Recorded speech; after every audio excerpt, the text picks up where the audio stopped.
देखो अध्याय 3 का क्या है, दो चर वाले रैखिक समीकरण युग्म का ही प्रश्नावली 3.3 का प्रश्न 2 हल करा रहा हूँ बच्चों। देखो बच्चों, बाकी और क्वेश्चन करा चुका हूँ, वो अपने प्लेलिस्ट में जाकर जरूर चेक करें। प्रश्न 2 को सबसे पहले अपन पढ़ लेते हैं, ठीक है बच्चों। देखो 2x + 3y = 11 और 2x - 4y = -24 को हल कीजिए और m का मान ज्ञात कीजिए। ओके बच्चों, जिसके लिए y = mx 3 हो। ओके बच्चों, जैसे आप एग्जाम में कैसे लिखोगे वो तरीका से मैं बता देता हूँ, ठीक है बच्चों। जैसे सबसे पहले तो याद रखना बच्चों, कोई भी जो चीज़ें दी है उसे आप लिख लो। दिए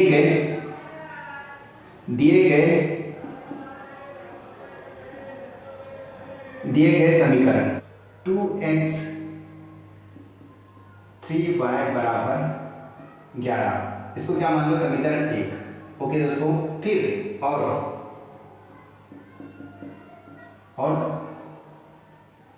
2x - 4y = -24, इसको क्या मान लो, समीकरण 2। ओके बच्चों, ठीक है, यहाँ तक के तो लिख लिए। अब हमें क्या पूछा है, यहाँ तक लिख लिए। फिर हमें क्या पूछा, क्या ज्ञात करना है, m का मान। तो हमें वो भी लिख लेता हूँ, ज्ञात करना है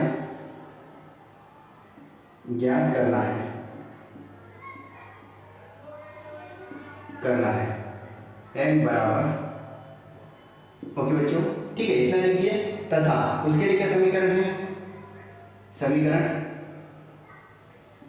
y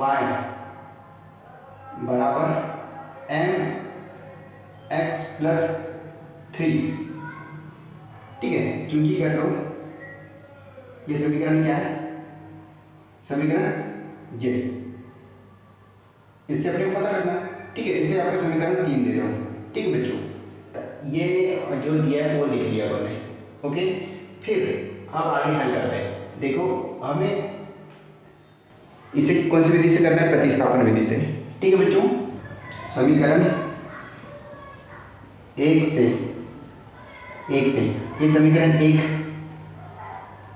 2x + 3y = 11। ओके दोस्तों, ये लिख दिए। ओके बच्चों, ये लिख दिए। अब क्या करें, अब हमें x के मान प्राप्त करने के लिए y के पद को, ये 2x जैसे के वैसे लिख दिए, 2x जैसे के वैसे रख दिए, सिर्फ y के मान को अपन ने बदल दिए, देखो पक्षांतर करने पर। ओके, और ये 11 भी जैसे के वैसे है, ये प्लस में है तो ये माइनस में चला जाएगा, ये -3y। आगे क्या करें, फिर ये x को भी जैसे वैसे रहने दिए और ये वाले मान को भी जैसे वैसे रहने दिए, 11 - 3y। सिर्फ ये गुणे में था तो ये बटे में चला जाएगा, याद रखना बच्चों, ठीक। ये आ गया 2, ये आ गया। चाहो तो आप ऐसा भी कर सकते हो, बढ़िया हाईलाइट, इसे दे दो समीकरण 4। ठीक है, 3 तक के ऑलरेडी हो चुके हैं। ओके बच्चों, यहाँ तक के भी इतना भी लिख दोगे क्वेश्चन कॉपी में तो आपको 1 नंबर अवश्य मिलेंगे, याद रखना। x के पद के रूप में व्यवस्थित कर दिए, है ना, ठीक है। फिर अब x के मान को समीकरण 2 में रखने पर, x के मान को समीकरण 2 में प्रतिस्थापित करने पर, याद रखना, प्रतिस्थापित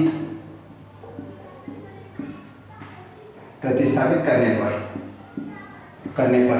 ओके बच्चों, तो अब डायरेक्ट क्या करें, देखो ये 2 लिख देते हैं, 2 और x की जगह क्या है, ये मान, तो इसको अपन डायरेक्ट इस प्रकार से लिख देते हैं, 11 - 3y / 2 और एक कोष्ठक बंद कर दिए, लिख दिए इतने, है ना। फिर ये माइनस और ये इसके बाद की जो भी मान है इसको जैसे वैसे ही रहने दिए, -4y = -24 लिख दिए बच्चों, है ना। आई होप यहाँ तक के आप समझ गए होंगे, ठीक है। फिर अगला स्टेप क्या करोगे, आप चाहो तो एक स्टेप आगे बढ़ा देते, है ना। 2 × इसको क्या है, इसका मतलब होता है गुना, तो याद रखना ये मान को जैसे वैसे लिखिए, 11 - 3y / 2। ओके, फिर माइनस ये 4y बराबर माइनस ये 24। ठीक है बच्चों, ये लिख दिए, इससे ये कैंसिल हो जाएगा।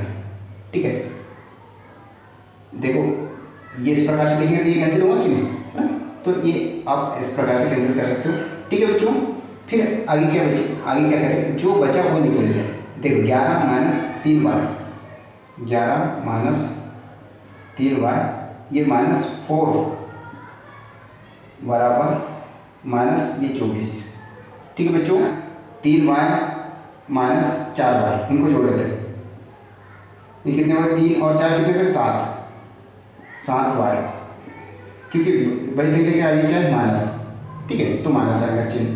फिर ये माइनस ये 24 जैसे वैसे रहने दिए। फिर अगला स्टेप क्या करोगे, देखो ये -7 जैसे वैसे रहने दिए अपन ने, -7 जैसे वैसे रहने दिए, और ये 24 भी जैसे वैसे रहने दिए।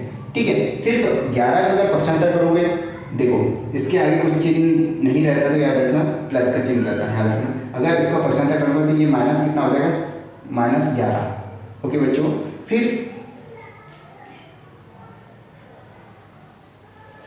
अगला स्टेप क्या करोगे, यहाँ से ये -7 लिख दिए, -7 बराबर, देखो इनको आपस में जोड़ लो, 24, ये भी माइनस ये भी माइनस, ये जुड़ जाएंगे। ये 5 4 और 1 5 और ये 3, तो एक बड़ी संख्या का क्या है, माइनस, तो ये माइनस रहेगा। ओके, तो ये -35। ठीक है बच्चों, ये 35 हो गया।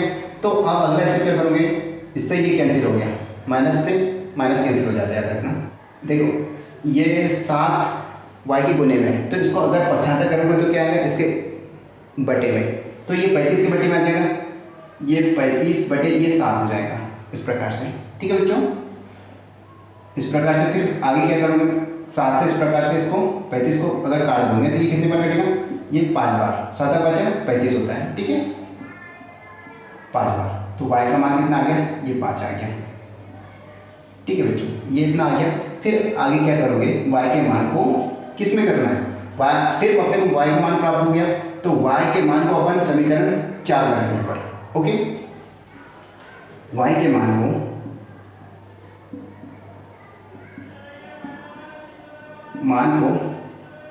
समीकरण 4 में प्रतिस्थापित करने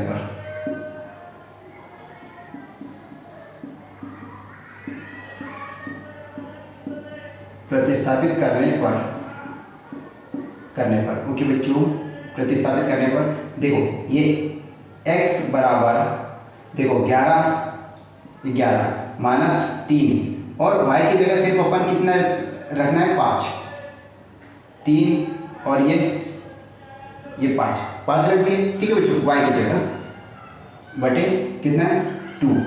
ओके, फिर आप अगला स्टेप क्या करोगे, देखो 3 गुने 5 अगर करोगे तो 5 3 15 हो जाएगा, तो ये 15 अपन डायरेक्ट लिख देंगे यहाँ पर।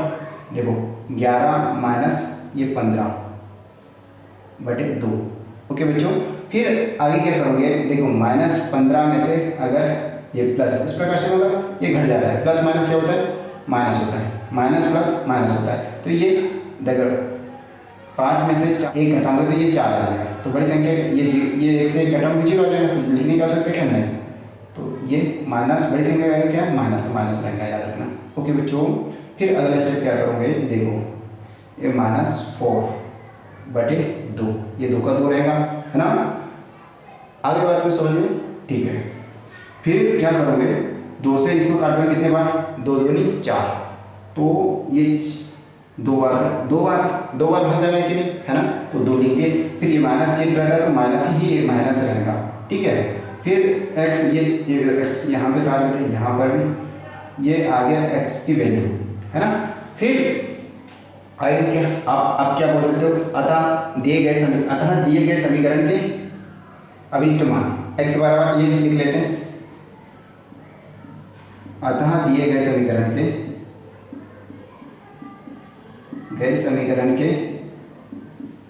समीकरण अभिष्ट मान, समीकरण के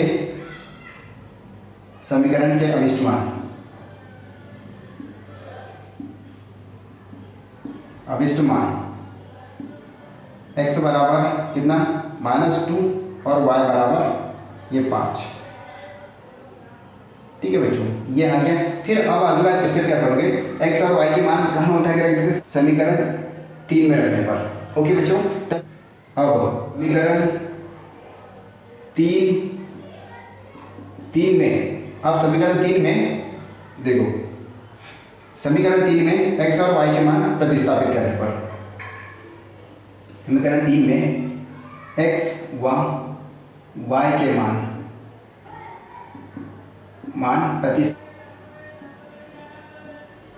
प्रतिस्थापित करने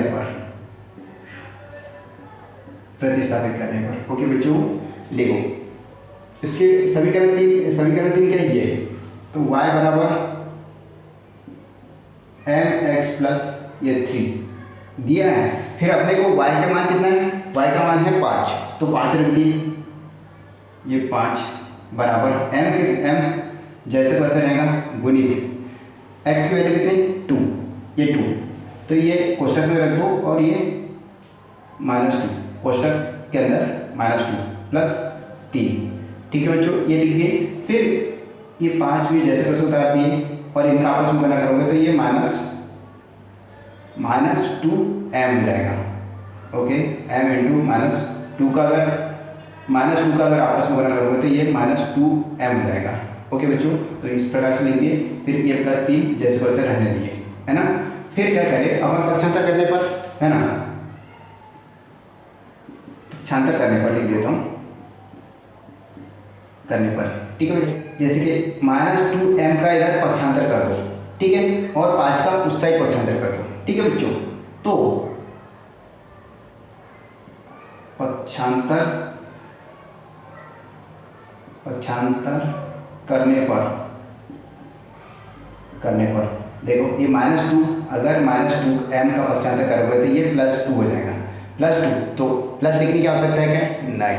ओके, तो ये लिख दिए 2m बराबर ये 3 जैसे कैसे रहने दिए, प्लस में तो प्लस में रहने दिए। इसका अगर पक्षांतर करूँगा तो ये माइनस में जाएगा, ये -5 आ गया बच्चों, इतना आ गया। फिर अगला स्टेप क्या करोगे, देखो इन दोनों में से घटाओगे, देखो -5 में से +3 अगर घटाओगे, ठीक है, क्योंकि बड़ी संख्या में से छोटी संख्या हमेशा घटाया जाता है, तो ये -2 आ जाएगा। ठीक है, 5 में से 3 घटाओगे तो कितना आएगा 2, तो बड़ी संख्या का क्या है माइनस, तो माइनस लगाना पड़ेगा। ओके, ये हो गया -2 और ये 2m जैसे कैसा रहने दिए। ठीक है बच्चों, रहने दिए। फिर क्या करोगे, देखो ये गुने में, तो इसका अगर पक्षांतर करोगे तो ये बटे में चला जाएगा, m बराबर -2 बटे ये 2 हो जाएगा। m का मान कितना आ गया, ये -1। ठीक है बच्चों, इस प्रकार से देखो अपने को क्या ज्ञात करना था, m का मान, तो अतः m का मान कितना है, अतः m का अभिष्ट मान, अतः m का अभिष्ट मान -1, ये आंसर आ गया। ठीक है बच्चों, इस प्रकार से बहुत ही सिंपल है। ठीक है बच्चों, ये इतना तो जैसा दिया है, ये देखो प्रश्न में दिया है वही लिख दिया, उसके बाद यहाँ से अपन ने सॉल्व किए समीकरण 1 से। ठीक है, फिर इस प्रकार से ये, फिर ये। ठीक है बच्चों, बहुत ही सिंपल है। 1 से 2 बार अगर अपनी कॉपी में लिखोगे और प्रैक्टिस करोगे तो आपसे खुद इजीली बन जाएगा। ठीक है बच्चों।